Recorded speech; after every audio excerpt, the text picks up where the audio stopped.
Assalamualaikum warahmatullahi wabarakatuh. Perkenalkan, nama saya Rifman Sutanto, NIM 2204332, Prodi Akuntansi. Di sini saya akan mempresentasikan konsep dasar dalam mata kuliah Hukum Bisnis dan Regulasi. Langsung saja, yang pertama adalah pembahasan materi.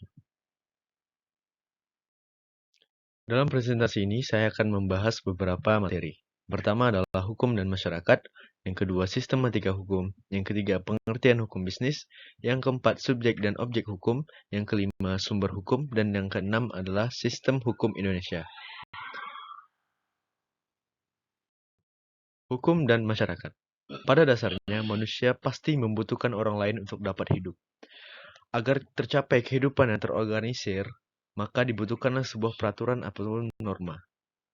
Norma sendiri adalah sebuah pedoman perilaku yang berbentuk kebiasaan umum atau aturan yang terdapat dalam sebuah kelompok. Dapat dibagi dalam dua aspek. Yang pertama adalah dari pribadi, yaitu norma agama. Norma agama adalah aturan atau kaidah yang berfungsi sebagai petunjuk ataupun pedoman yang disampaikan melalui utusan Tuhan yang berisi tentang perintah, larangan, dan anjuran-anjurannya. Norma kesusilaan. Norma kesusilaan adalah aturan hidup dengan tingkah laku yang baik dan buruk berupa suara hati yang berasal dari hati nurani manusia. Yang kedua, dalam aspek antar pribadi, yaitu norma sopan santun. Norma sopan santun adalah peraturan sosial yang berkaitan dengan perilaku dalam kehidupan masyarakat. Norma hukum adalah aturan yang dibuat oleh negara agar dipatuhi oleh warga negaranya. Yang kedua adalah sistematika hukum. Hukum terbagi menjadi dua sistematika. Yang pertama adalah hukum publik, itu terdiri dari hukum tata negara, hukum pajak, hukum pidana, dan hukum administrasi negara.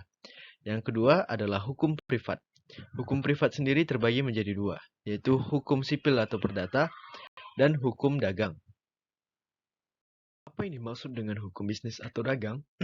Hukum dagang adalah seperangkat aturan hukum yang mengatur perilaku perdagangan, industri, atau urusan keuangan yang berkaitan dengan kegiatan produksi atau pertukaran barang dan jasa, dengan menempatkan dana pengusaha dalam usaha tertentu dengan tingkatan tertentu.